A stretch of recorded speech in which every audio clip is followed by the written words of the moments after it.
you're saying that was your computer camera that's on your actual computer and stuff too? Was that what you were saying? Yeah, that's the computer. I have an iMac Pro, so the computer the computer is actually the monitor, and the camera is inside the monitor, so I cannot turn the camera, unfortunately. Oh no, that's fantastic. You're like John was saying, your lighting and your camera is better than everyone here. That's great for building camera on a computer. I mean, I have an iMac, not a Pro, and my camera would never look that good. All right, we've been hot for 36 seconds and still nobody's watching. But anyway, we're going to go ahead and go live. So here we go.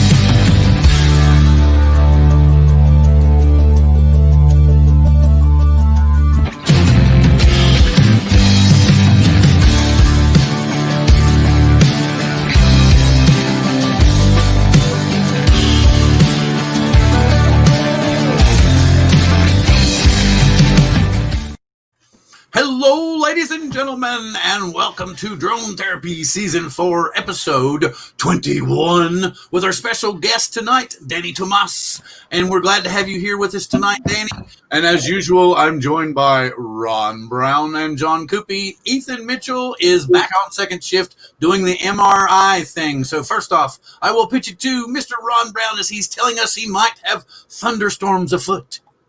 And I'm going to have to go check open windows right now. So, hello, everybody. It's going to be a great show tonight.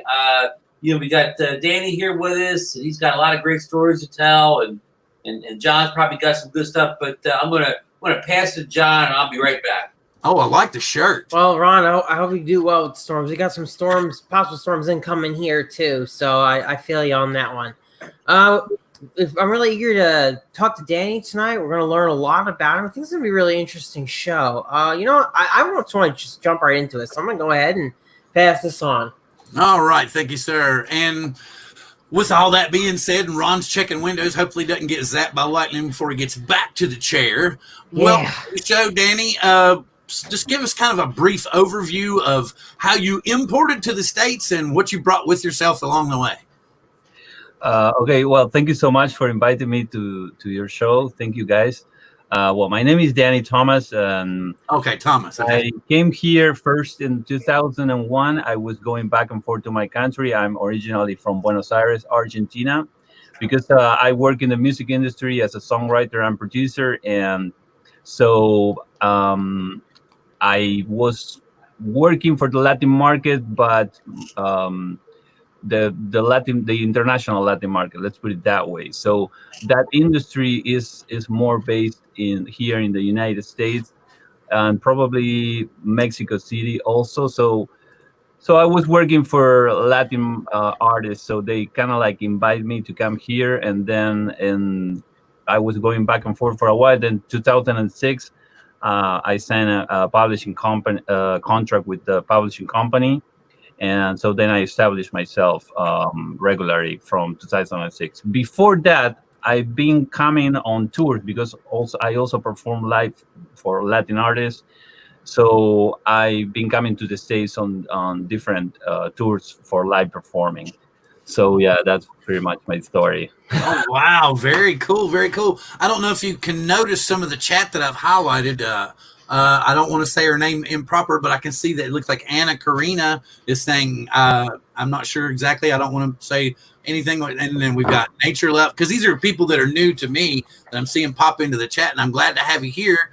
And we're going to get into, you can ask us questions that you would like to send to Dany. And we've got Ron back. And Ron, like I was saying a second ago, I really like the shirt. I'm getting out of hibernation now. I've been moving between houses lately, and I found my spin-up shirt for the show last night. Now I got the drone therapy shirt, so I'm doing good. Oh, excellent, good. Excellent. So I guess since we're all here about drones and everything, what kind of drones do you fly? And I guess what made you get interested in drones in the first place? Well, the very first drone that I have, it was one that my wife gave to me. It was those toy drones like called SEMA. That's how we all started with the Yeah. X5C, man. So I was like flying inside the house, like crashing it 50 times a day. So then my beautiful wife, she gave me another drone, which has a more like better camera. That was a Parrot Bebop 2. Ah, yeah. So it has HD video. It flies pretty good. It's close to professional. I mean, it depends on what's professional for you, but for me that was like a super professional drone, coming from the SEMA. So the second time I actually flew that drone, I took it to the beach. I have no idea what I was doing, to be honest. I was just flying around, and that drone has this the thing that it take off and start recording, so it records the entire flight.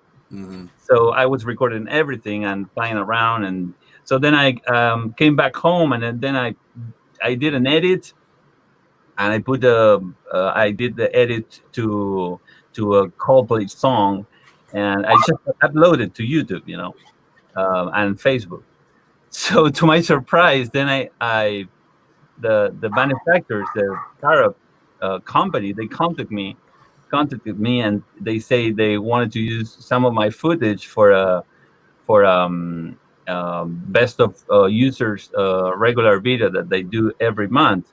So Wow. what is this, But so then I without knowing it, I started developing a real passion, for flying and shooting video. And so, little by little, I started learning more, watching you guys, all of you guys, that they have more experience. And that's what I love about this community. Everybody's sharing knowledge, sharing places to fly, sharing experiences, stories. I think it's a great community, and that encouraged me to know more and start I don't know, getting better. And that was kind of like the story. And then the Parrot guys, they keep contacting me, and then one day they asked me, they wanted to do an entire video about only with my footage, which I was also surprised. So they made an amazing edit. I didn't have the editing skills at that time to did what they do. It looked actually great. I was surprised how they make look the Bebop footage. It looked like some other drone. I don't know what they did. So yeah, that was my story with the Parrot. Then I moved to the Mavic Pro 1, amazing drone. Also a little bit more complicated, more settings, more stuff to take care of. So, and then unfortunately that drone fell into the ocean one day. Oh. Yeah. Oh, Mavic Pro took a junk in the ocean, huh? What's the story on that one? We're gonna have to hear that one. It was actually my fault. I have to admit it. It was another funny story. And then I finally moved to this guy, which is what I fly right now, which is the Mavic 2 Zoom. Amazing drone. I love it. There is only one thing that I wish to know before, that I don't like it, which is the night. It's practically unusable, the low light footage. So yeah, that's my drone story. Oh no, you had another one though that you were telling me before the guys came in about. You were at a really famous surfing place, and yeah. I want you to tell them the way you told that story, because I was seeing that boat in my head, and I was still trying to figure out. And I want you to tell me how you landed that drone. Yeah, that was actually the Fiji Islands, and I love to. One of the things I like the most is to film surfing. Surfing and kite surfing. I do a lot of that. I find it extremely difficult. It's very, very difficult to have a good shot. So we went on 2018 to the Fiji Islands with my wife. So I heard of this famous. Somebody's in front of the camera. Yeah. I have a ring too. Yeah. Everybody's rings going off. What? There's people in front of our houses at the same time. Uh-oh. Yeah, so probably my wife. So Oh, cool. Yeah, I heard of this famous surfing place. My cousin, he's a professional surfer, so he told me, "Oh, you're going to the Fiji Islands. You have to go to Cloud Break. That's how it's called." So we were at the Fiji Islands. We hired a boat. So I was at an island called Musket Cove. Um, so it was pretty close. It was half an hour from that island. So I thought that, okay, they're gonna take me to another island. We're gonna go to the beach, and then I'm gonna fly my drone there and film the surfing. No. So we started going with the boat, and then like deep, like open sea, totally open sea, and then the waves started. There was 3 days after a cyclone passed, so the waves started to get higher, and How high were they? Didn't you say 3 to 4 they were meters? around 4 meters. Man, So, that's what I'm saying. I can see that boat going. Oh yeah. so then the guy, he said, "Well, we're here." I was like, turned out that the it was a reef, kind of like in the middle of the sea, so the waves were breaking, but it was kind of open sea. There was an island close, but it was kind of open sea, so the surfers were going from boats, and so I didn't see, like, there were like a couple of surfers. It was too dangerous to surf there, actually, but I was so excited and scared, so I took off. The moment I took off, I saw the drone. It was like boom, far away. So I switched to sports mode. I tried to shoot something. I was like, okay, now I have to land. So it was actually, I don't do hand catching because of I'm a keyboard player, so that's not an option for me. Especially when gusty winds, like high winds. So then I was like, okay, now I have to land the thing. The boat was 3 feet wide, and it was like moving like this. So then the first landing was just like a kamikaze thing. It was like, to the boat, and then I was like, okay, I'm happy if I just land on the boat, like. Okay. I was trying to figure out because I was like, wait, because I could see the boat doing this and this and this, and then you told me the story about how you hurt your finger, and that the doctors told you that you might get you might have 60% for the rest of your life, and you managed from being a keyboardist and everything to work it back to almost to where it was before. Yeah. That was actually, it was 2001. I was working inside my computer, and I hurt my finger, and I cut the nerve. So I lost sensitivity here in this finger. Yeah. So then the doctors told me, okay, well, the odds are to recover 50% of your sensitivity. So because of my activity, that I regularly played keyboards all day long, I managed to recover almost everything. I recover everything. So I don't want to change any of my fingers again, doing hand catching. So in that place, I did three flights, 3 batteries. Then we went to another place, another surfing. It was by like 10 minutes of there. It was a little bit more calm, and it was packed with surfers. So the second flight was more successful. I managed to get like a couple of good takes. I still have to fly in sports mode, which is not good to shoot, but it was better than nothing. And the second landing, it was better, and the third landing, then I realized, I told the guy, the captain, let's put it that way, the captain who was driving the boat, to put the boat sailing with the wind. So then because before that he was sailing against the wind. So then that was more difficult because, like I was coming with the drone and I have to fly back. So, but with I would say, if we have to do that, tell the guy who's driving the boat that sailed with the wind. So then you coming with the drone, and yeah, you guys are going in the same direction with the boat, and then the third landing was kind of smooth. Just the third one. The third landing was kind of small. If just a second, since Gary had announced this, I hope he isn't upset, but I'm tired. I just want to say something. Everybody's talking about, does anybody know anybody that actually caught that crap? Well, our friend Gary, who has been on the show before, been through the FPV stuff with us and everything, has actually found out on, what was it, May 24th, John? Right. That he was positive for that illness that we are not going to bring up anymore, that's really slammed the brakes on everybody's lives.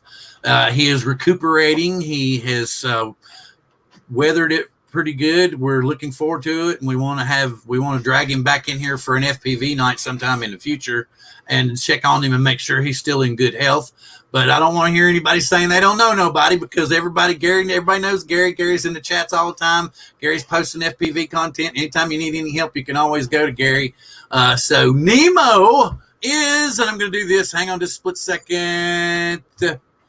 Oh, you had to open the garage door and let her in?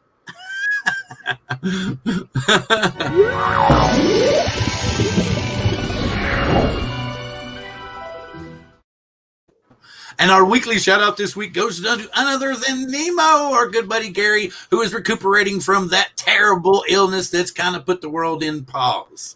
So don't want to hear none more. You don't know nobody, because there he is. We all know him. We all love him, and we want him to get better. And Corona, and the virus or not, he put up a video. It's pretty awesome today. His stick video.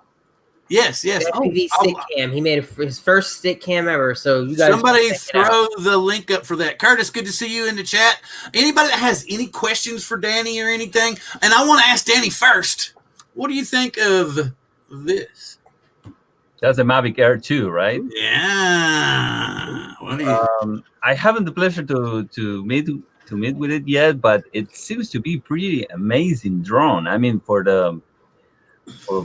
a small drone, the only thing I doubt it's about being so small. If it probably the Mavic 2 Pro or the Mavic 2 Zoom, they would be a little bit more stable. But in terms of all the other stuff, it seems to be pretty close to the Mavic 2 Pro. Right?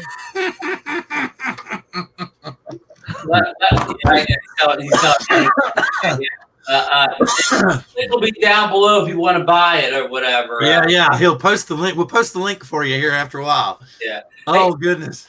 Hey, I'm going to address Dany's comment.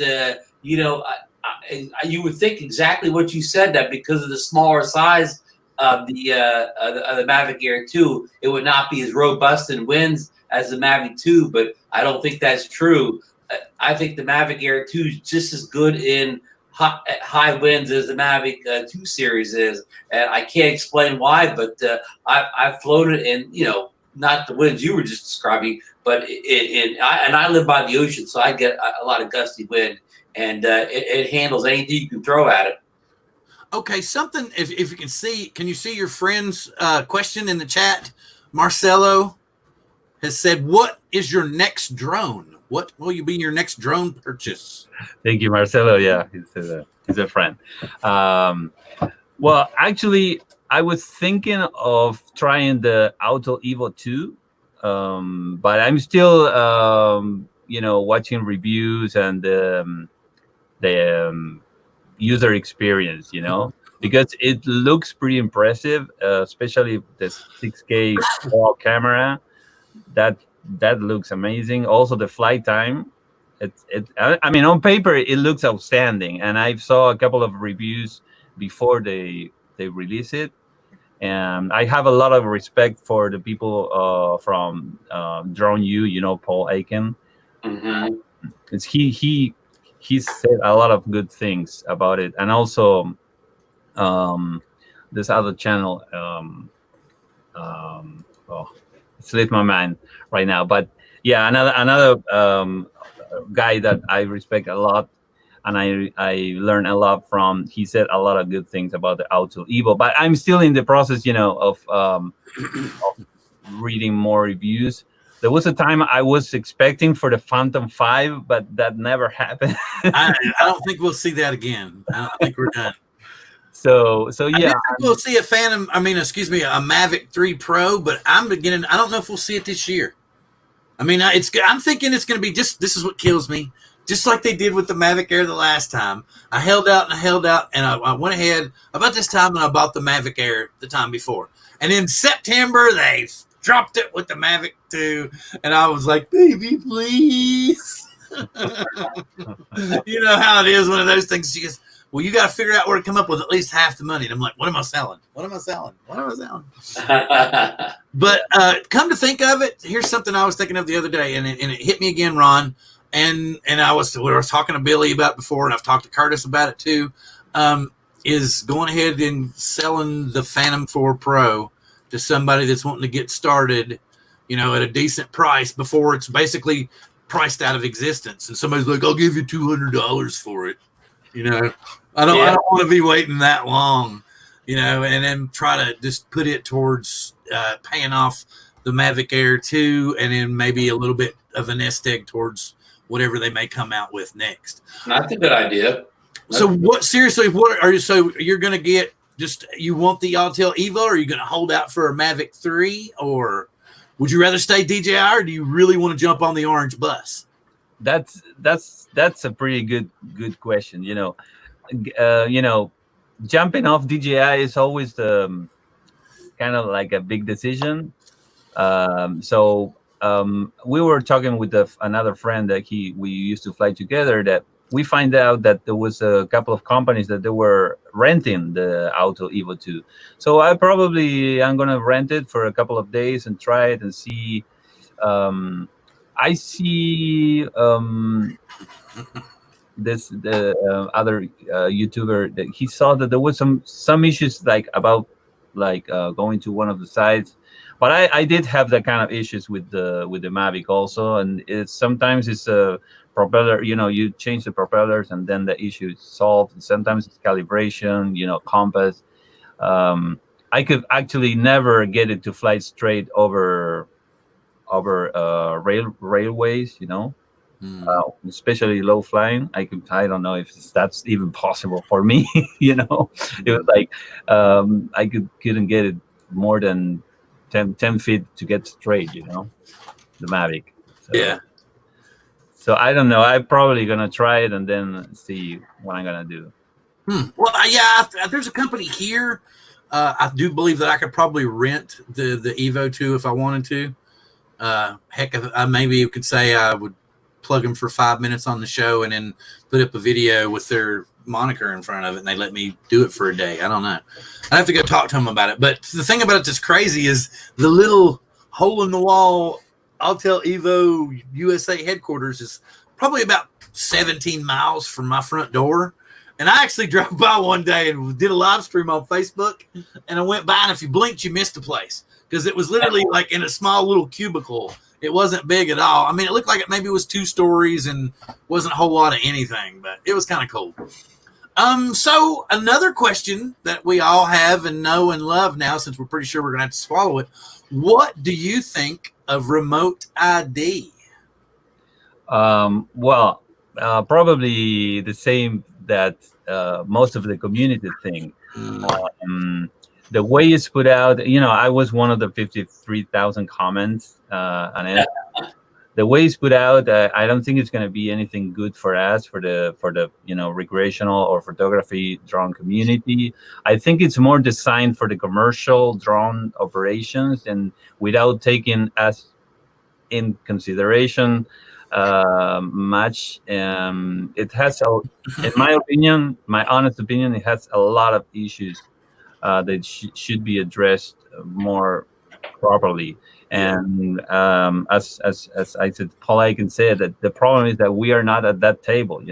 This people is ruling our activity, and we have no representation, and that's a problem. I'm not saying that they do it because they're evil, or they want to, take over the airspace, the 0 to 400 feet airspace for the commercial operation. I'm not saying that, but probably because they're not listening to us, they just don't know what are our issues. The thing that You're much more polite in what you think they believe and what we believe, because we discuss it every week. We think they're just bending us over for the money.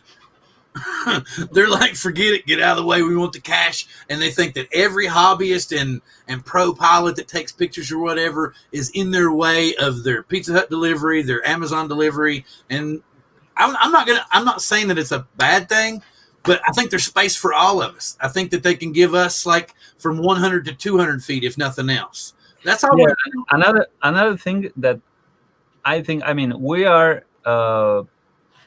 let's say they want the cities, right? Because that's where the commercial operations are most served. But they don't let us fly in national parks either. So it's like, okay, it seems like we cannot do anything, So, and yeah, the thing that it bothers me the most is that this is done in the name of security, but they're not thinking of our security, the drone pilot security. Giving away our location for everyone to see. So that kind of like make us like a second-class citizens. Because you're doing something in the name of security, but in the name of security of some people, in favor of some people, but like you are not taking care of security of these other people, which are us. So yeah, I think that we need definitely we need to be heard. We need people at the table talking with them, telling, okay, we are here. Otherwise, I believe that we're gonna have a massive non-compliance thing, because ultimately we are gonna keep flying because we love to do this. So so so you're gonna go rogue? You're gonna go rogue like everybody else. You're gonna start building your own FPV drones and have cinewhoops. Well, and then that's another thing, that this is not a, because of that, unfortunately, that's something to take in consideration when you go and spend the money for buying another drone. So. Have you ever flown FPV drones? Have you ever had any interest in flying FPV drones? John, do you want to coerce him into flying FPV drones? I think you would really really enjoy it, especially since you are into the cinematography area, and lately those two things have combined. I'm sure you might have seen a drone like this before. You just put your little action camera in there, and you've got a decent little aerial rig that can take video that you just can't get with your GPS camera drones. It's a whole new, it's a whole different world. Yeah, I've seen that. I have a lot of respect for you guys, for the ones who fly FPV. To me, it's like we are the airliners, and you guys are the fighter pilots. Yeah. We have well, I guess you would say he's kind of a friend of mine. I've kind of gotten acquainted with him. A gentleman who has actually put a gimbal on one of these kind of drones. Wow. A 3-axis gimbal, and it does shoot incredible footage. Yeah, it's unreal. He was putting up stuff where he went to he's been shooting real estate with it in France here recently. And it's the footage is incredible because he can take it into places that you couldn't put one of these birds in. Right. Yeah. I mean, that's part of the whole thing. It's like you can get this little stuff in where, even this little thing, you can get this stuff in where you just can't get the GPS camera birds. But anyway, if you want to check it out later, Dany, it's called cinewhooper.com. I will. Yeah, it's a really unique thing. So, gentlemen, y'all got any questions? Come on, kick us out some more questions from the crowd. I know that Marcelo kicked one back a while back. I'm going to go back and look for it while y'all ask him something. Yeah, let's check the chat. Well, okay, can't y'all come up with something? Wait a minute here. I maybe have something else written down. Okay, is there anyone famous in the Latin community that we might know of that you've worked with, or some minor league star that we might be like eager to be envious of you about? Oh yeah, that's right. Well, if you're in the Latin world, I work with a bunch of guys, different genres. I work with the number one star in my country, which his name is Diego Torres. Right now he's in Miami. I work with in the Mexican market. Remember that there was a girl that she passed away. She was called Jenny Rivera. She passed away in an airplane accident probably 5 years ago. So I work with her, and a bunch of guys in the Latino, in the Mexican market. Well, no, that's great. I'm just saying, you never know. There might somebody here might be, listen to somebody that does salsa, and we don't know about it, and they'll be like, well, I didn't know. I just thought that it'd make it worthwhile to ask or something, and I'm sure that we could probably find somebody in the chat that has a question. No, are you going to be mean? They're going to be mean like this. No, they're not going to be mean. Wait a minute, I missed something over here. The storm is really close. Yeah, good guys. The lightning's really close outside. I'm going to sign off for a while and shut down the computer. All right, there, buddy. Take care. That's cool, Ron. We'll see you. Protect yourself. Thank you. And Absolutely. come back with some really good lightning pictures, or for that matter, if you want to, run outside in the storm with a live cam. But wear rubber-soled shoes. Is that myth true? I don't know. Okay, now, does anybody have any questions for Dany? I'll tell you what, I know what I was going to do. We talked about this earlier. I think I have it racked up, don't I? Yes, there we go. And I need to bring this up. And then I'm going to come back over here to the StreamYard. And I'm going to hit share the screen. This one. Boy. Share the audio. I was checking Ron's radar. He's going to be in the soup for a while, unfortunately. In the soup. Yeah, he's got a special warning. Oh, yeah, we're rocking. All righty. Do we hear audio? Yep. Yeah. Cool. Ooh. Let me go full. This is some of Dany's work. Just figured we'd share it with you all. You did the music score too, also, sir? Yeah, I produce the music for all of my videos. Take advantage. There's only one other. I only have one other friend, and that's Curtis Dart, who can produce his own music. I don't know if anybody else that does. Yep. This is incredible. Hang on, let me get out of this. Why am I getting a hiccup? My wife must be streaming. Why is it not going to hide? There we go.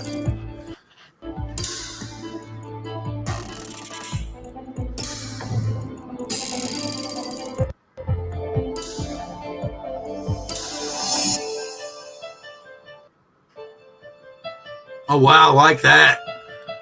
That's super cool. Yeah. Oh, look at that shot. Yeah, you were talking about the kite surfers. Didn't you say you tried this too yourself? Did you do this a little yourself? Oh, wow. See, I don't take full access to the gimbal like that. And I need to. I'm like, point it one direction and fly that way. Oh, wow. I like that.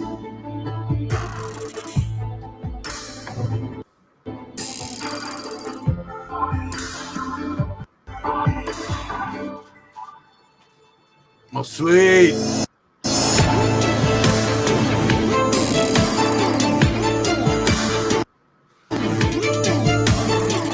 I'm not going to play the whole video because it's going to buffer me to death and it goes, no, stop. Where's it at? There we go. Well, I didn't want to hang it because I don't want to lose everybody. Because if y'all haven't, I've got Dany's And now I need to go to the front page. I have Hey, a question for him. you got go for it. Yeah, I had a question. Since you make the music for your drone videos, do you make the music after you do the video, or do you like already have an idea of what kind of song you're going to use from your, maybe you got a library or something like that? I'm really curious. Yeah, I go both ways. Sometimes I want to do a video, and then especially sometimes I also play the Native American flutes. Okay. Oh wow! So You're a real musician too. well, I started exploring this other world just a couple of years ago. So let's say if I want to do something in the desert or with that vibe, then I kind of like write a melody. I recorded everything, and then I edit the video to the music. And sometimes I do have a library. Actually, I have that available on my website, um, and I just uh, get my hand on that library and pick whatever it fits the video. What I always do is I edit to the music. I never edit and then add the music. I have a musical brain, so I just can't edit without thinking in the music. Do you provide any of your music royalty free per se, or do you charge a fee for it to be used Yeah. on YouTube? Well, right now, because I'm kind of like starting with this thing, I charge a very low license fee. Mm-hmm. Almost have, well, I never imagined I I wouldn't charge that low for a track, to be honest. But the music has been changing since the internet.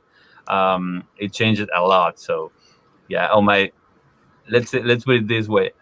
um my the before the internet me would never imagine that I was going to give away a track for that kind of fee. So yeah, I mean, I think it's a great opportunity. I think that nowadays, sometimes I heard YouTubers complain about the music. Guys, you don't know how generous is the system right now for getting music to make videos. It used to be totally different. you know Before, I mean, before it was actually impossible to get the to make it, to use a famous song to make a video, to get a license for that. It was impossible without paying a vast amount of money. I mean, and also the law says that the composer or the owner of the copyright, it has the right to refuse. If I don't like to give away my music to any video, you cannot use it. That's what the law says. So pretty much right now, Facebook does not allow you to do it. Instagram either, but YouTube, yes, you can use. You can have to refuse to monetize the entire video to keep the monetization for yourself. But there's a bunch of known songs, famous artists that you can use their songs to make a video. That's incredible to me. Yeah, I agree. A lot of people, though, for that reason that you just said, they'll let you use it, but you're probably not going to be able to monetize your video, or they're going to put ads in the video. So even though I know I can use some songs in my content and I won't get copyright striked, I actually try to avoid doing that because I just don't want any ads in my videos. I try to avoid it, and a lot of times I'll come along. A lot of times I will get music. Typically it's under like Creative Commons licensure, or you can use it, but you can't use it commercially and all that. There's a lot of artists out there that do that kind of thing, and I'm really grateful for that option is out there to either just be able to get it cheaply, or you just use it free. Yeah, I agree. And that's a point where I think that the music industry is missing the point, because the YouTubers that say that they have high traffic, and that they're collecting through monetization, they're not going to use a famous song. They just not. They're going to do like you, like you get a license free, you pay a license fee, and you just you keep the monetization. So the industry is not getting big money out of getting the monetization out of the video, because they only get the up to 1,000 plays or something like that. So Right. to me, they are not managing this smartly. To me, they should charge a license fee, and that's it. That way they will collect more. That's my opinion. Pretty cool, pretty cool. I just want to say, Marcelo, you now have a wrench. You can post links to all these telltale stories and pictures and photographs that you have from Dany's and yours adventures, and we'll put them up here live for everybody on the internet. Yeah, Marcelo, he's actually on my reel. There is there are a couple of shoots of water scooter people riding water scooters. So that's Marcelo. He spent the entire day collecting video and added his music. Pretty cool. Yeah. Yeah. So he's a friend of mine. He's an amazing photographer also. Yeah, he was saying that he does photography early in the show. I've highlighted as much as his stuff that he was saying. Well, I guess Nature Love bailed on us. They were your other biggest fan, and then they were like, I guess they had to cook dinner. It seems like it always happens on YouTube that way. Curtis, that was the other friend that I was talking about. I haven't checked to see if he came back yet. Nature Love, it's he also flies around. He makes amazing videos also. You should check his channel too. Well, if Nature Love, if you're still in the chat, come back and I can give you a wrench so you can post your link. And also give you a heads up, everybody here, and I'm going to do this every show now, even if I have a guest on and they can hate me later. But once a month, we're still doing the Support Your Local Drone Channel show. So every time, once a month, show up in the chat. We'll make sure you get you a blue wrench and we'll get your channel highlighted. And we're going to talk to as many people as we can.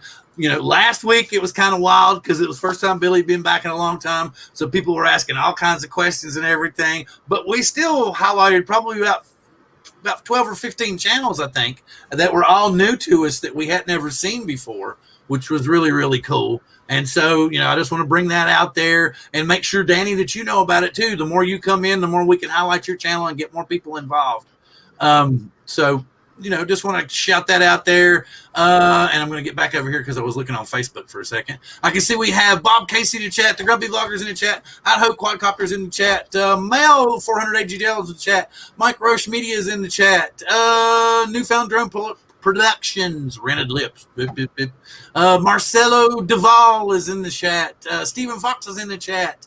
I said Bob Casey's name once or twice. I'm going to scroll back up and see if there's somebody new that I've missed. Like I was saying earlier, Curtis Dart was talking about how he makes music in the winter to build up a library, and I found it right here. So he builds up a library of songs. He does something. He likes to do animation with his music, whereas you'll do the video footage. He does a lot of really good footage too, but he likes to create pretty much like his own environments and networks and stuff. And I wonder who this is. Her name seems very close to yours. That's quite a coincidence, don't you think, Bill? Yes, I really, and didn't you notice how as soon as I saw that pop up, I highlighted it. I think they might be related. Is that your daughter? Is he turning? I'm not trying to make you blush. Sorry. Saying we're going back through again. Does anybody have any questions for Dany or anything? I'm gonna have to look on my little book again. Okay. And you were saying that when you first came to the country, it was because of like other Latin artists bringing you to the country, right? But the contract's what made you decide to stay, or because in the video that you and I were talking about that I had watched with your friend who had interviewed you before, you talk about how you came to peace with the country you came from and the country you moved to. So I'm trying to get that same kind of question out of you now. Like, what makes you stay now here? The lockdown, probably. Yeah. There's somebody else. Okay. Well, other than that, as far as Do you ever just go out and fly drones because if you're having a bad day and you're trying to relieve stress, you're just like, you know what, I'm going to go fly for like 30 minutes. I don't care about the footage, and I'll feel better. And then you do. It's almost like a release or some kind of magic drug or something. And that's why we call this drone therapy. For us, if you've had a horrible day, if somebody's griped at you, or you've just said something wrong or something, and you just kind of need to let go, if you put the drone in the air for 15 or 20 minutes and just kind of look around for a little while, you seem to let loose of all those anxieties and all that stress and stuff, and can deal with things a lot better. Yeah, actually, that was actually the reason why I started flying drone. That's another story, because 2016 I developed an ear problem on my right ear, so I couldn't work for more than 2 hours. I couldn't stay that ear, the whole ear almost.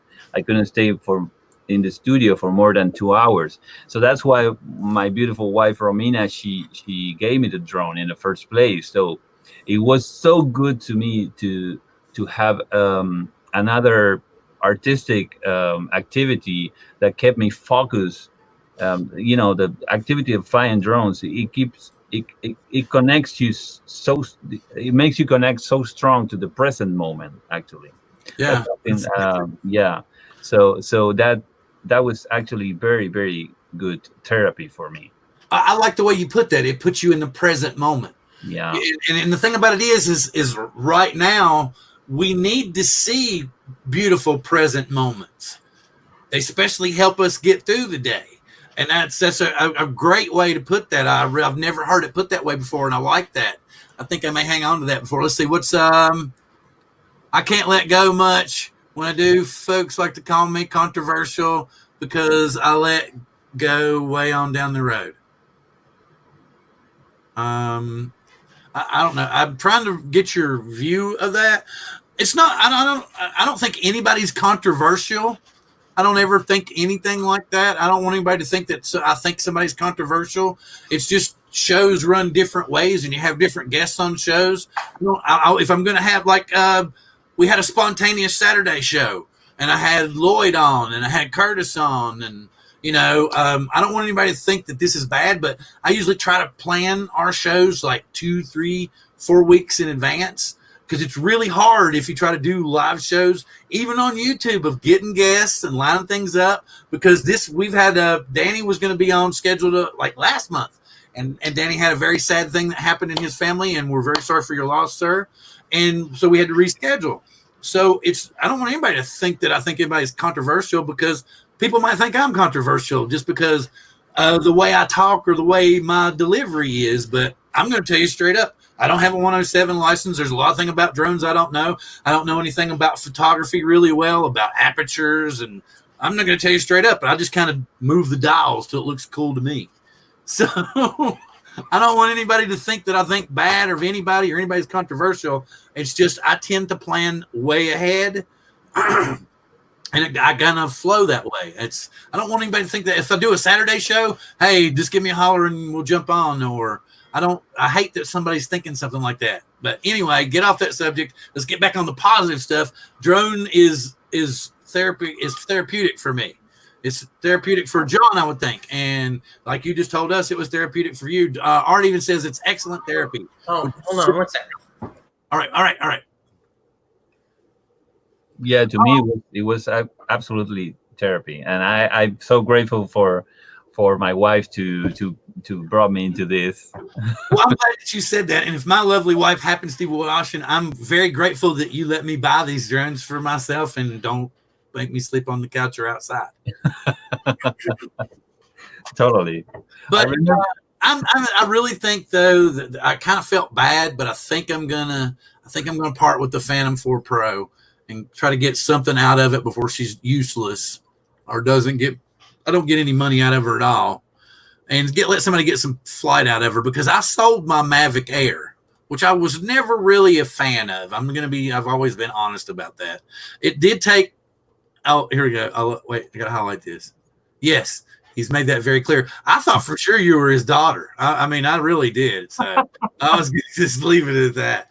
But anyway, Oh, here we go. What was the worst drone moment besides losing it in the ocean? Couple of ones. I mean, I have, yeah, the very worst. It was that one actually. Oh, the The one that you lost in the ocean. Okay. black screen. Actually, it was my bad because I went to shoot surf. I'm always checking the surfing forecast, the beaches. So I wanted to try this beach called Black's Beach. It's close to it's about 2 hours from my home, close to San Diego. So I look at the forecast and I said 3.7-meter waves. So I was like, okay, I'm going. So get into my car. I went there. It was not an easy getting into the beach. It was like a high cliff. So then when I got there, I saw that the waves were humongous, and there were just a few surfers there. So I started flying. I have my screen um,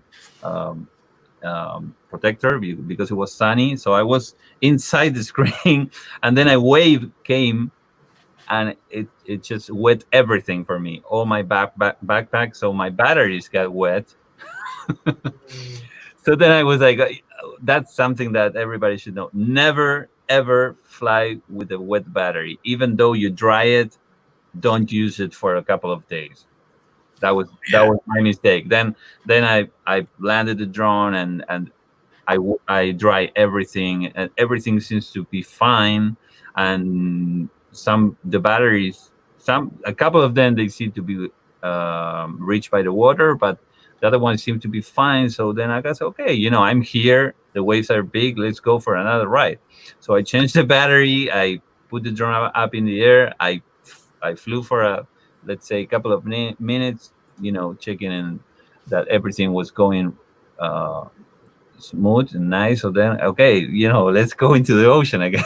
And so after, let's say, 7-minute flights, suddenly lost connection, totally black screen, nothing. I was like, what the hell? So that was it, gone, lost in action. And so, yeah, it was my mistake. I talked to the DJI guys. I have Care Refresh, but when you use it into the ocean, there's Yeah, nothing. there's not a drone you can send back to them to get another refresh drone. Yeah, no. So yeah, I lost it.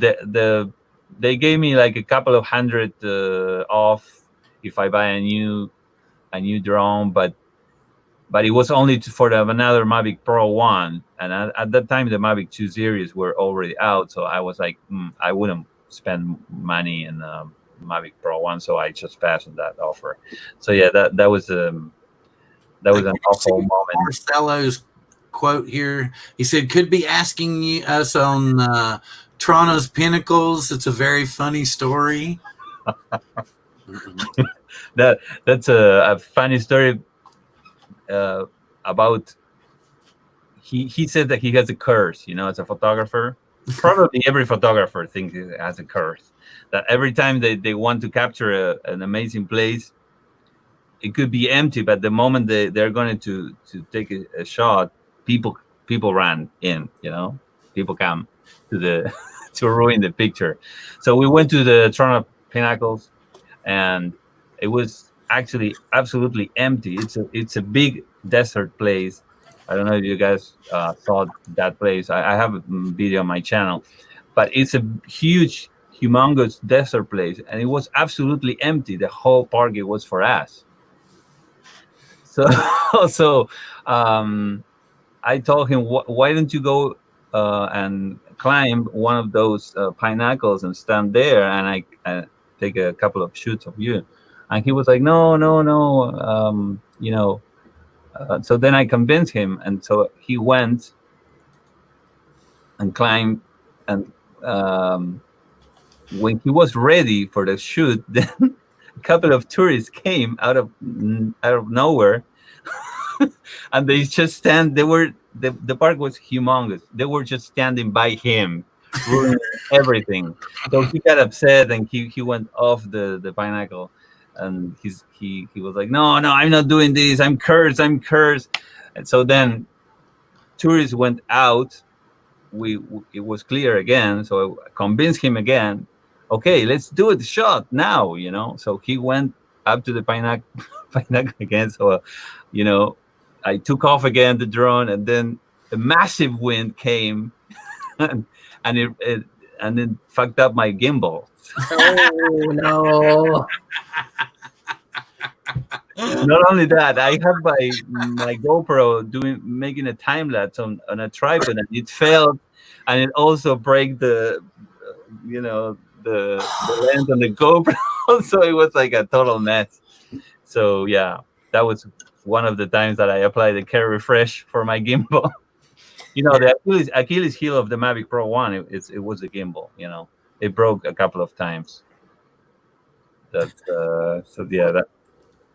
was another. Yeah, he fudged his gimbal. Yeah, that's what he did. So yeah, okay, we're not here for kids, and I think we get one bleep anyway, and if they don't like it, too bad. So I think I already screwed up anyway by. Oh, you said it earlier. Calling the illness what it's actually saying. I think you can actually say that now. I don't really give a rat anyway. Huh? Can you say illness now? Are we allowed to say that? I think you could say the whole. I don't really give a crap anyway. I'm not monetized. Only people that would be making any money off of me would be somebody that was listening to a song that was on it. Like if I put something from Epidemic or something on here, But yeah, I mean, I'm just seeing people just avoid it, even those who aren't monetized, because they just don't. I mean, it is. I didn't say it because I think people YouTube. Why can't we say the thing? It's like Voldemort or something. You can't say it. No, okay. I can say COVID. I'm just saying. I think people are sick of hearing it. Because we've all been stuck in a box forever and a day, especially us even longer. I was explaining to Dany earlier about how when this all started, where we run an adult family home and we have, special people. So they're high risk, and we have a couple older people that live with us. So the protocols were like super, super, super, super strict. So it turned into, where my wife is the main caregiver, and I'm basically licensed to care for our daughter. She was the one that goes downstairs and tends to all the clients and works for all the clients and does all that all the time. And where I'm the least exposed, I'm the one that goes out to the grocery stores and stuff and picks things up and brings it home. But my wife is, she's like been inside for 3 months now, and she has major cabin fever, man. I mean, she's shaking the bars of the cage now. So anyway, and I'm trying to explain to her, I'm like, trust me, you don't want to go to the grocery store because you'll see empty shelves and empty freezers. And, I was happy the other day for getting a can of Lysol. Well, speaking of freezer, Bill, I finally got a pre-order for a deep freezer, and guess when it's going to be delivered? November 2nd. September. Oh, wow, okay. That's the best I could do, man. Free, and it's a little like 7 cubic foot one. It's just nowhere to be found. That's when they're going to come out with the new Mavic 3 Pro, and it's going to be selling for $9.99. And you're going to be like, why did I buy that freezer? Send it back. Well, I'm not going to be able to save for any drones with having to pay $8 a pound for meat here. I mean, like, what the hell's going on? Oh, you're paying $8 a pound for meat? $8 a pound. Yeah, man, it went up big time. It's $8 US. I'll just eat vegetables. Screw it. Grilling for the summer? Cancel. Screw it. Wow. What about, you can do seafood? I ordered oysters. I don't like seafood. That's right. I forgot. I'm sorry, John. But I ordered oysters for my wife. They're being delivered on Friday. So anyway, I know that doesn't thrill you, John. Probably, I don't know if Dany likes it or not, but we like putting them on the grill and steaming them until they pop, and then some Tabasco and then some, soy maybe. And yeah, that's nice. Yeah, so you were lucky you found Lysol. Yes, I mean, dude, I put it this way. I got in trouble because I forgot my wife's oysters. and I was too happy over the Lysol. And she was like, I've been locked in this house for 4 months and you couldn't bring me my oysters? At which point I was like, but I got Lysol. It was too late then. So yeah, needless to say, so I figured out how to order oysters today, and they're being delivered on Friday. But I found these cool little things. They're actually from a local farm, so I'm supporting local business while I'm ordering the oysters. So that's all good and well and good too. I can see Michigan Adventures is in the crowd. I can see Curtis and Mel are talking back and forth about possibly buying a Phantom 4 Pro. I bet you this much. I bet you my Phantom 4 Pro has been flown less than Curtis's has. And that's a bad thing to admit to, but the first probably 3 months I had my Phantom 4, it probably flew 4 times a day. But then then I would another new drone would come out, and Billy would put out a new video, and I would run to buy it. And then 6 months later, DJI would put out another new video, and Billy put out another new video, and I'd run to buy it. But then it dawned on me, I need to start selling some of the ones I'm not using anymore, and my wife won't get so mad. Absolutely. Yeah. Okay. So are you going to get the Mavic Air 2, John, or are you just going to hold out and get the FPV system?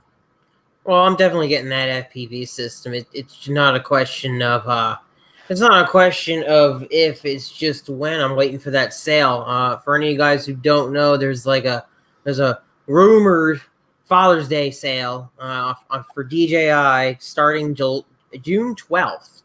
They're going to knock off a lot of money on that DJI FPV system, all the combos, the Mavic 2 Pro. They're knocking some money off of that. There's nothing's getting knocked off of the smart controller. Sorry, guys. They're not giving anybody a break on that smart controller. Bill's pissed. Just let me use my accessory coupon. Give me 20% off. Man, how long has it been? It's been a year and a half, and I had a Twitter war with them for at least 3 weeks. And then they finally just like, we're not going to talk to you anymore. Forget it. You're insignificant. You only have 3 subscribers. Go away. Yeah, if any of you guys have interest in stuff like that, just wait a little longer. There's not going to be any break on the new Mavic Air 2 either. They're not giving anybody breaks on that, but unless you're a government employee. Well, okay. I think it's like $50 off. Something like that, right? Yeah, that doesn't count. That's not the Father's Day. Wait a minute. We just got rid of all DJI drones in the government arsenal, but you can get a discount if you're a government employee if you want to buy one for personal use. Wow. Yeah, it's what, like a 10%, 15% for, but it's not just. I don't mean it's not. It's like first responders. They can get it for their personal use and stuff like that. Like an off-duty police officer might want one for himself, so they're giving them a deal on it. Yeah. A firefighter, he may want to add it to just what they use there at the fire station. So, but they're giving them a deal on it and everything, which is kind of cool. Okay. You can't blame them for not knocking the price down of that Air 2 just yet. I mean, the DJI system is old now. It's coming up on, I think it was released in July or August of last year, so it's up there. It's about a year old now, so it was time for that thing to come down. It was really time. How old is the smart controller though? I don't know. Well, you know what? I don't know what to tell you. The smart controller. Do you have a smart controller, Danny? Do you know? No, unfortunately not. I want one. I didn't really want one bad until recently, because they're saying now that since this runs on OcuSync that it's going to be able to run with this too. So, I thought they were going to add the Fly app like a week ago, but they haven't done it as of yet. So, personally, most of it, I would love if they have a bigger screen version of it. I would definitely go for it. But I'm used to fly with the iPad Mini, so most of the times I fly with an iPad Mini, so that's a little bit a bigger screen from the smart controller. But it's an amazing device, and it saves a lot of time. And when you're out there setting up stuff, it's kind of annoying. So yeah, I would. The Mini 4 or the 5? Sorry. What's that? You fly with the Mini 4 or the 5? iPad Mini 4 or 5? I have the 4. Yeah, Oh, I got the 4 too. that's what we both such fly a with. good tablet to fly Yeah, with. we both fly with the iPad Mini 4. I use it with this. I had it hooked up to this the first day I had it. So yeah, and let's see. Marcelo was saying, I've asked this of Dany before, but would like your answers. Hey, he's back. The lightning didn't get him, man. Okay, Yeah, so I saw the warning on the radar, Ron. It said 28 minutes. The ironic part is this is the first hot day of the whole year here, and we already, this is the second big thunderstorm that's come through today. And again, the first warm day of the year here. Mm. Okay, so as you can see, since you just come back in, Ron, Marcelo is asking, and he's already asked Dany this. He wants to know what we think. He said, "What do you think is better for you in a camera? Would you rather have just a basic camera, or I'm trying to get the gist of what he's asking: a camera or having a 2x zoom?" So you're talking about a drone with like a Mavic 2 Pro or the Mavic 2 Zoom? Is that what you're asking us? That's what I was wondering if he was asking too. The Zoom. That's what I'm trying to think. And yes, Curtis, I will get to that in a moment since you've appeared to be giving me the green light. That's why I sent you. Are you home or not? I was going to tell you could come in and we could kind of do an overview for the few people that were still watching, and you might have a question or two for Dany that I couldn't think of. Okay, would you rather have the Mavic Pro or would we rather have the Mavic 2 Zoom? I personally own the Mavic 2 Pro, and I love that camera. I do. And I'll probably say right now that I'll never sell it, and then the Mavic 4 will come out, and I'll be like, "Baby, can I buy a Mavic 4?" so, I'll be like, so I think I'll probably have to sell it then when I want the Mavic 4. Yeah, I own the the Pro also over the Zoom. I mean, I can understand why some people would prefer the Zoom. It does allow you to do a lot of different things photography wise. But I kind of prefer the low light sensor of the Pro. But again, that's both are great camera drones, and both have their own special uses. Yeah.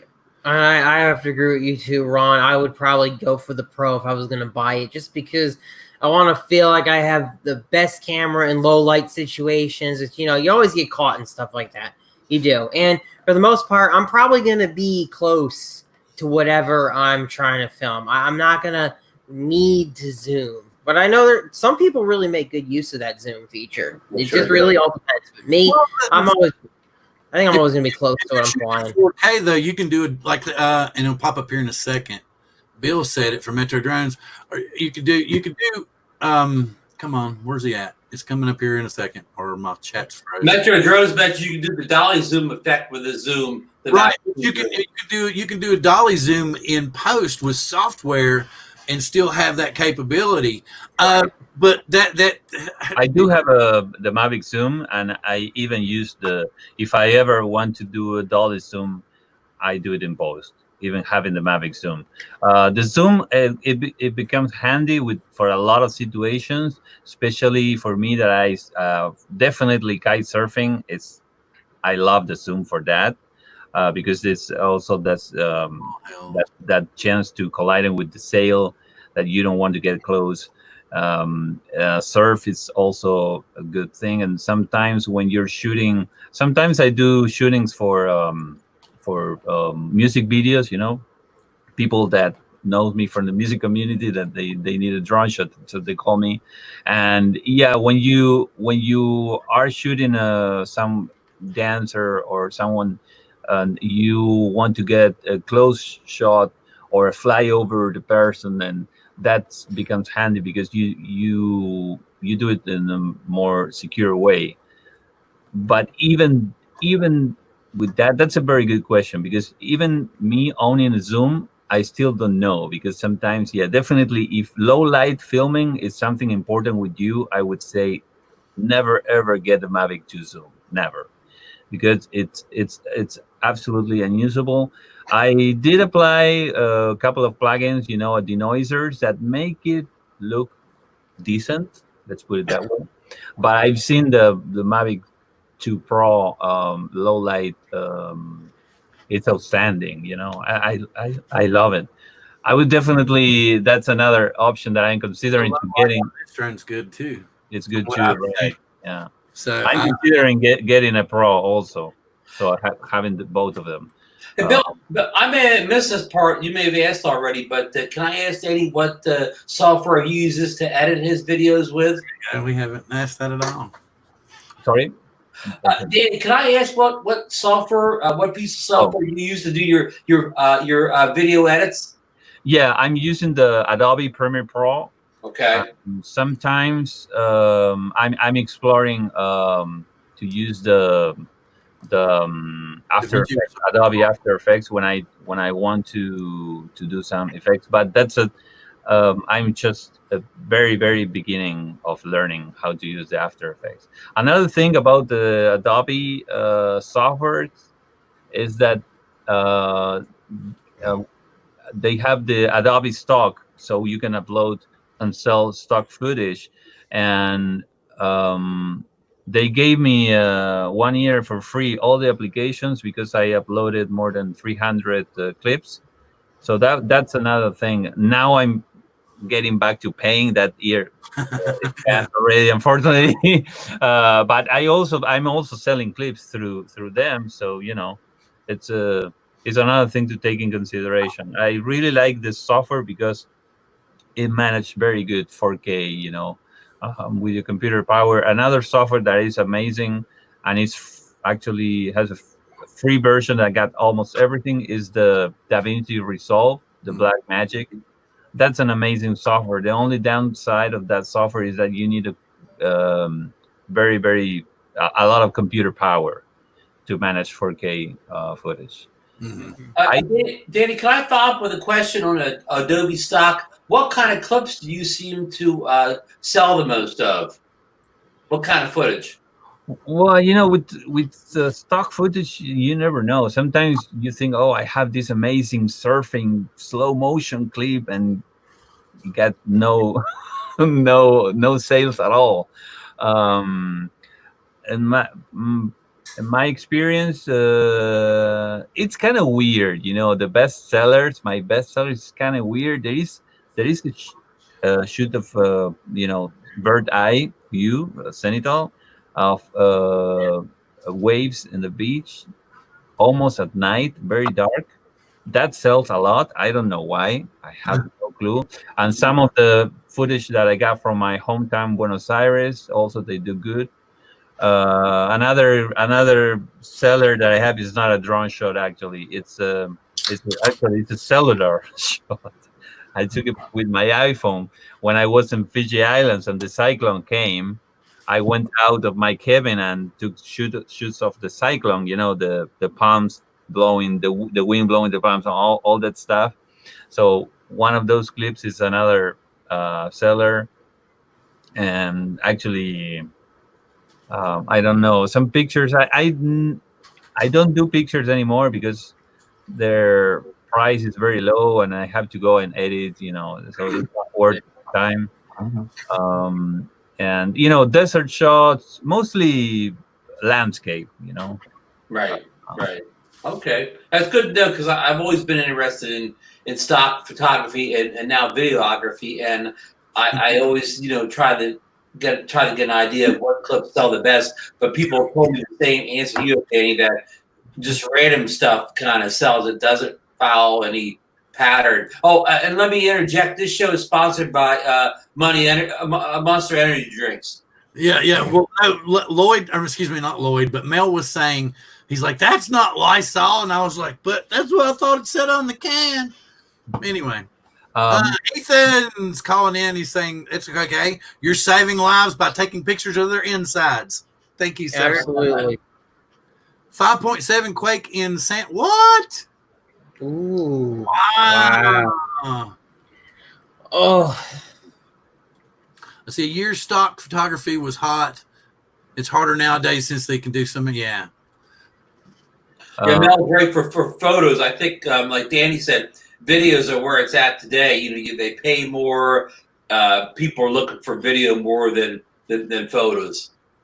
Another thing that I never done it, but I heard from a YouTube channel. I don't remember his name, but he's one of the few. He's one of the best drone channels in Spanish, actually. That he says that they sell very good the clips where you get the drone through tight places. Oh, well, that sounds like it'd be up John Cuppi's alley. Well, yeah, we were showing him sounds like FPV stuff. We were showing him the Cine Whoop and stuff earlier and talking about that. Mm-hmm. Yeah. Let's see. Yeah, look at this. He's really digging the new Mavic Air 2. Very nice drone. Picking one up. Yes, it's a fantastic drone. Great drone. And some people just have issues with it and seem to crash it into things. I think that might say something about their skills. Anyway. But I haven't crashed it into anything. And who's just showing this? What's this? This Curtis is coming here. He's the other friend that I have that does his own music and stuff for his videos. And this is something. Let me pop this up large. This is something that Curtis has invited me to join him with. He's going to do like a sci-fi adventure, and he wanted to get people from the drone community to come in and be involved in it so that we could all kind of get more interesting ideas and maybe a different flow of input into the drone community. So he's interested in finding people that would be willing to have a profile and 2 side shots done of both sides of the heads so that they could be mounted on to 3D models of them in the ship in cryo sleep on their journey to we're going to Titan. Is that correct? Yeah, well, that's kind of what we're thinking right now. The story's still in progress, the storyline. But anybody watching this right now, if you're interested in joining on, please contact Curtis as he's looking for some other people who would be willing to be frozen stiffs. All right, let me turn that off. Hang on one second here. I just jumped in here so quick. Yeah, because hey, there I am. He had just gotten in from delivering gas. And since you're here, Ron, we had been asking you multiple times this week if you would be willing to be a cryo dummy. Well, actually, you guys are so far above me. When I read that the little chat, I don't even understand what's going on. So I don't even know what to respond or what to say. You said you guys are so above and beyond my level. He just wants a picture of the front of your face, this side of your face, and this side of your face. That's all you got to do. What kind of resolution and all that stuff? The best resolution you can give me. I mean, I've done it with just straight stuff off YouTube. I'm looking for this other file real quick here, and I'll give you guys an example of where did I put it? Oh, whoa! I don't know about this one, man. Oh, wow! We're just talking about that. We don't see that happening. Do any of us see that happening anywhere in the drone future? You mean drones will be able to fly in national parks soon? No, I don't think that. I don't think drones are going to be everywhere other than like professional, commercial, out of line of sight delivery drones and such. But that's what I'm saying. He did a. Yeah, go ahead, and he'll give you a basic idea. Well, I hadn't found the right one just yet. Hold on. All right. Let me know. But what he does is he's matting your face onto the 3D model so that technically in a roundabout way you'll actually be on the ship. And yes, Danny, you too could be involved if you would like to. We could say he would be the Argentinian expert that would be involved with because we don't know for sure why we're going to some outer space hookup. Okay, so this is I did no color correction on this. I want to state that right up front, but all right. This is called face mapping. It's not the deep fake thing that you guys are hearing about. I'm actually creating a 3D texture that I apply to somebody's face, and this is Donald Trump with. I'll let you see it. Let me turn that on here. Where is it? Oh, it's right here. That's good. And the audio's right there. I mean, I can't play the audio right now because we don't want to get any copyright things. But exactly. Yeah, Biden's face on Donald Trump. That's you get the basic idea. So basically, what he's going to do is you will be in the ship, and I'm sure he'll have some camera view where like it'll show you like you could be like you could be Mr. Smith Ron. We can make You mean Dr. Smith? and Ron can be Mr. Smith. So in the show, in the storyline, there's 3 astronauts that are in cryogenic sleep, and this is very similar to the movie 2001: A Space Odyssey. And in that particular scene, the camera is going to show a close up of the glass of the cryosphere, and it's just going to pan across, and there will be a graphic come up, and it will say Ron Brown in sleep mode or whatever, and there will be a little bit of an orbit around your face so that you can see your face. But what I'm going to do is take your face and put it on a 3D model and put it into that scene. Oh, so an iPhone shot would be good enough, or I should go for a real camera? So the better the resolution, the better you're going to look. Okay, gotcha. No doubt about that. But if all you can give me is just an iPhone shot, that will work. Okay. What resolution does your iPhone shoot in? Well, what I don't know. I got the iPhone. I got the latest iPhone. I don't know what the top photo resolution is. Ron, what I should say is we want you no glasses, and we want you asleep. Okay. So comb your hair back. I mean, just look like you've been asleep for 6 years, because apparently it takes 6 years to get to Jupiter. Yeah, a little drool coming out. Not much I can do with this hair. I haven't had a haircut since the coronavirus started. That's all right. The middle of the salons will be open back up again. Or I'll be rocking the John Buchanan hairstyle soon. Oh yeah, here you go. This is not a Corona cut. This is just how long my hair is. Period. I'll be looking like Johnson. Oh yeah, Ron, you're well on your way. So Mel says it's funny, but it's an insult to Mr. Trump. It wasn't meant as anything, Mel, other than just something to do. Yeah, one face onto another. It's not meant for one way or other. Sorry that you felt it that way. It was just a test. It was all it was. I mean, he's good. He's telling you right now he's going to take Ron's face and put it on something else, and hopefully we won't offend Ron with that. Danny, if you want in on it, we can put you in there too. I just need 3 shots, one from the side, one from each side, and one from the front. Just act like you're asleep. Okay, and this is another reason that I had invited Curtis in. Curtis is another friend of mine that he produces his own music for his videos and stuff, and I thought he might have a question or two that we hadn't come up with. Maybe, possibly. No. Hadn't thought of any. So what DAW do you use? And I mean, do you do live recording? Do you use samples? What's your process?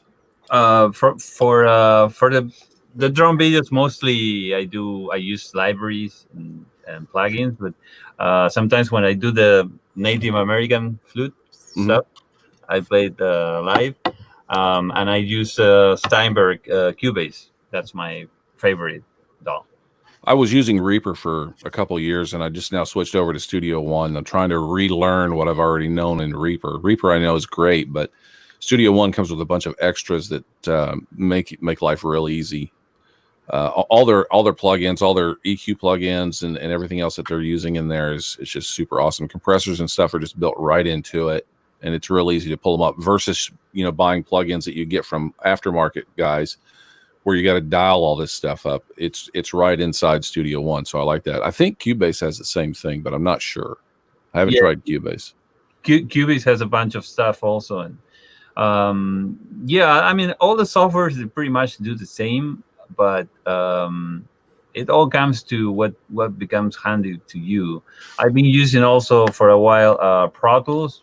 I'm not using it anymore, but I was using Pro Tools for, let's say, bigger projects where I have to go to other studios, and that's kind of like the standard. So whenever you have to move a session to another studio, it's better to have it in Pro Tools. But I don't really like how the MIDI stuff work in Pro Tools. I hate to I never actually program in Pro Tools.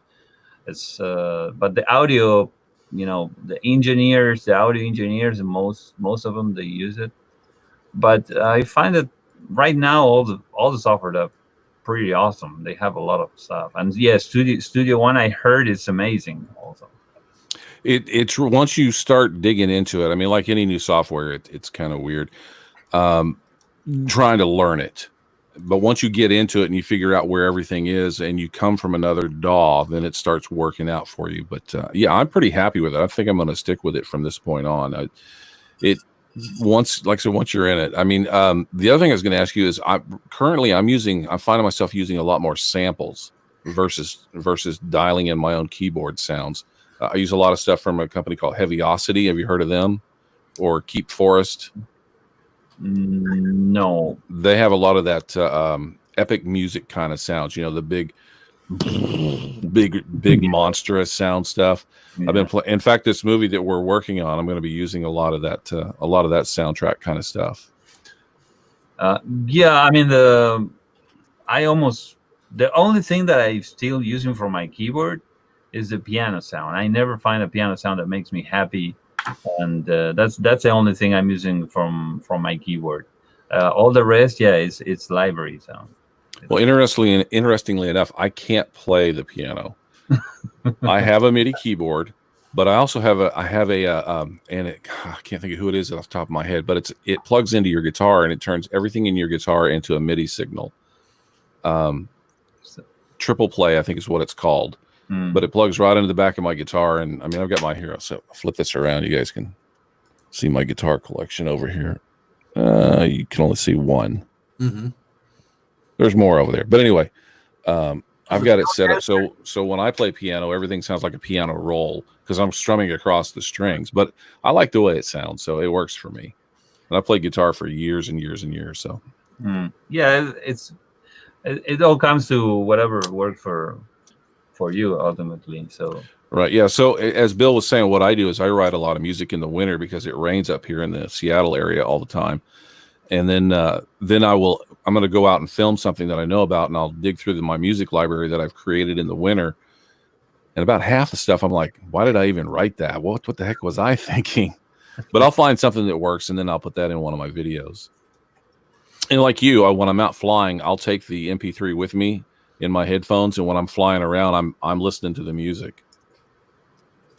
I didn't think about doing that. That would probably be a real cool thing to do, because I do know that Billy Kyle had told us before that he would pick out music, and then he would match his shots to the music that he had picked out, and that's it seems like that's the best flow of really, you know, good creators. Is that's what they do. They pick the music out first, and then they'll match the actual footage to the music.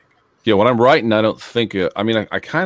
I used to try to think about flying and what I would want to do, and that would be like an obstacle for me for writing music. So now what I do is I'll come in and I'll set everything up and start recording and just record whatever I feel like, which is why I come back later when I'm listening to stuff and I go, well, that's crap. Why did I record that? But at the time it was interesting to me, and I would go down this road. I would write a keyboard part, a bass part, find some drums that would work with it and put the drums in there. Also, I use a lot of Tune Track stuff for all their drums. I'm not sure. I don't know if you're familiar with them or not. But then I would add in the sampled drum sounds and kind of create the music around that. Yeah, what I was doing is what I was saying is that what I do is like I always edit the video to the music. You know, right. I actually have a tutorial on how to do that in Premiere Pro. And the way I do it, and then sometimes how to apply some musical effects to the video also, some scratch effects or stutter effects or stuff like that. I cannot do it. I mean, I have a musical brain, so I cannot do like an editing the video and then adding the music. That's the thing that I was saying. I always import the music track and put the markers on the music track. Mm-hmm. So then that way, editing it becomes easier, you know. So if you go to, since you're using Premiere Pro, you can go to aescripts.com, and there's a program called Beat Edit Pro. And what it does is it goes through and it finds the beat for you, and it automatically puts the markers there for you. So when you're editing, you can now just snap straight to the markers on your timeline. Yeah, I know that program, but yeah, I mean, I do like manually and live. Yeah, so it's kind of fun for me. And some stuff I pick, let's say every 2 beats. Sometimes I pick every every beat. Sometimes I do snare to the bass drum. You know, it's like, do it on the offbeat or on the downbeat or on the upbeat and move stuff around. Yeah, no, I get that. Yeah. The Beat Edit Pro will find all that for you right off the bat, and it'll give you every beat or every third beat or whatever you want. I mean, it's not just a strictly every first note in every quarter note of every first measure. So it's pretty cool. But yeah, if you want to find all the upbeats in there, it'll find those. I mean, it's a pretty awesome little program. A little spendy. It's about $79, but I love using it. I run my MP3s through it and find the stuff, and then I'm like 2 steps down the road faster in getting my edit together. That's cool. Another good thing about Premiere Pro is that whenever you reuse a music track and you import it, it has the, if you did it before on some other project, it has already the markers on it. Yeah, it saves it as metadata. Yeah. Premiere's pretty cool about that. Yeah, that's another time saver. Bill, if you don't mind, I'm going to share one more clip. Yeah, you should. It's perfectly cool. So this is another clip it's not a clip of in the movie. It's a clip of this one of the scenes that is, or one of the sets that's going to be used in the movie. This is going to be the bridge of the spaceship that you're checking out now. Ooh, ah. Yeah, but I've already seen it. I can't go ooh, ah again. It would be fake. Yeah, I know. I guess I should turn that lower thirds off. There we go. How did you create this, Curtis? So there's a variety of processes, but it starts out in Cinema 4D, and then I take it into After Effects. Like the screens and all that stuff are made in After Effects, and then once the model has been made and the animation is done in After Effects through Element 3D, and then I add all the screens are rendered previously, and then I add those to a placeholder. All I can say is it looks terrific. You guys are going to see a Mavic 2 Pro here in just a second. So I had to slide that in. Oh. As soon as it tilts out the screen at the top, it's going to be showing a Mavic 2 Pro. That's a question. Can a Mavic 2 Pro fly in space? Well, we may find out. There we go. Very cool. Yeah. All right, that's enough of that. So, like I said, anybody that's interested, please. Well, you can get in touch with me too. But Curtis is the guy. But how many people do you need to be frozen? And okay, do we have anybody that's committed here, Ron? Are you going to be a frozen? I will work on it tomorrow. All right. So we have one frozen body. What else do you plan on, sir? Well, we have 2. William Jason from Mav Mount is going to be in it. Okay, so we need one more body, or is that? So I'm thinking one more body, but we could freeze 100 people. I mean, it's. Oh, cool. Well, that would be even better. We could change the storyline. We're going to seed another planet with our populace.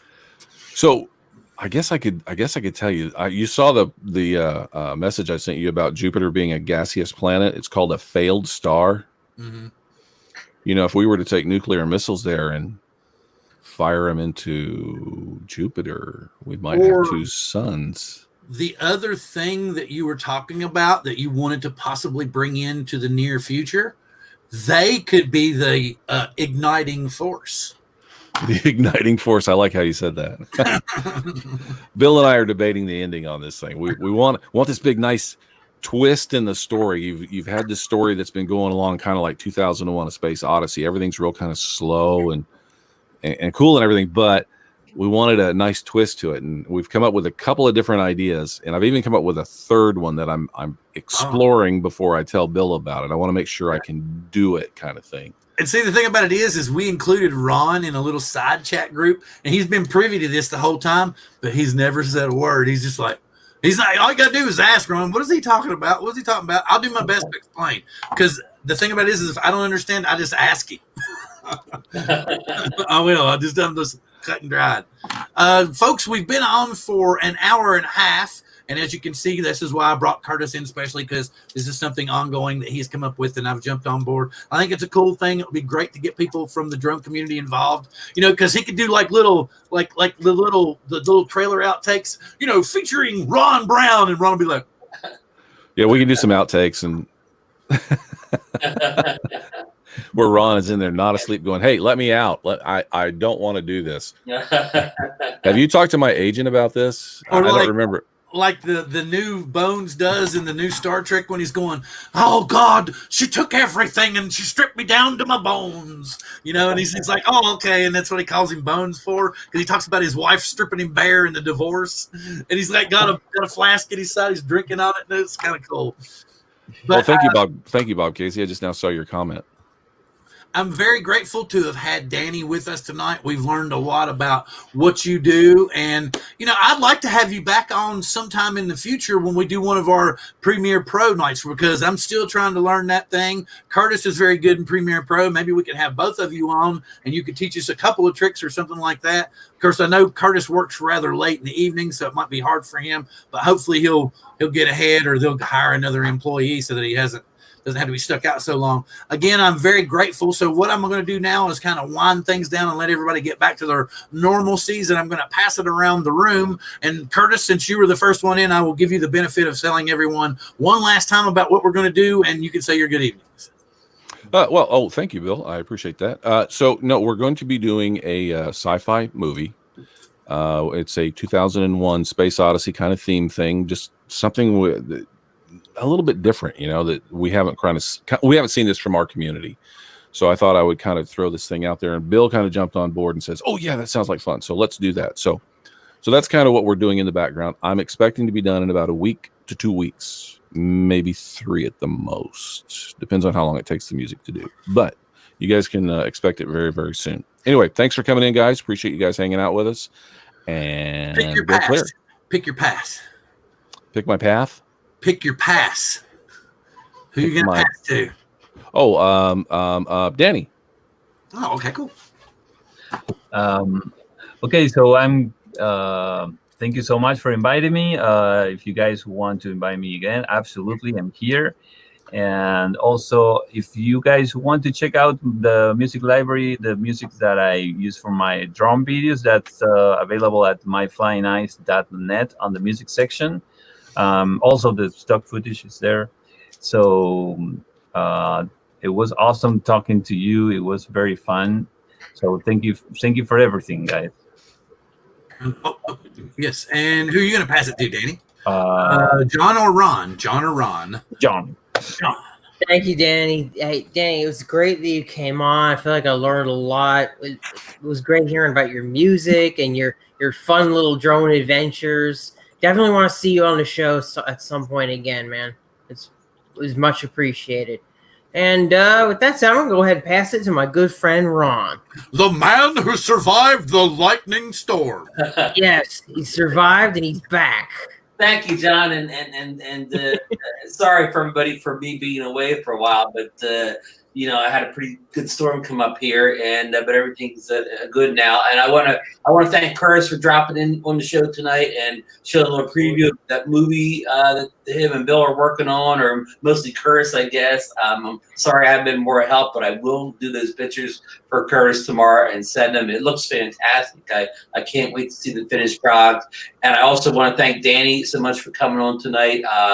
I mean, I didn't know that I knew kind of what you did, but I didn't know all the things you were into, the drone flying and music or whatever. I mean, I really learned a lot. It was very interesting. And when I go to your channel now, I'll kind of understand what's happening a little bit better now. And I will definitely try to promote your channel, on the shows I'm on and people I talk to. So, and it was great to have John on here as usual as one of our regular co-hosts. And I want to thank Bill for, having me on the show. And I want to thank everybody in chat tonight. We had a lot of familiar faces in here, some new faces, but there's a lot of good comments and, very, very upbeat, and everybody's,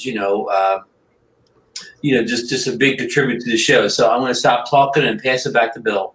And I thank you very much, Ron. As usual, it is wonderful to have you guys here with us each and every week. If you can think of a subject or something you'd like us to talk about or some kind of drone news, be sure to get in touch with one of us so we can get it up here on the show for you. And next week is going to be our Luminar 4 week. We might throw in a little bit of side software here and there, but mainly it's going to be Luminar 4. And I'm pretty sure, because I have to remind him, we're going to be joined by Ron Lockwood next week. And also, Curtis, if you get in time, I know you understand Luminar very well yourself, sir. You're more than welcome to come back and help us out with that, because we all want to learn how to make some pretty drone pictures. So with that being said, everyone, I'm very grateful for having you here. Please come back and join us next week. Live long and prosper. Thank you so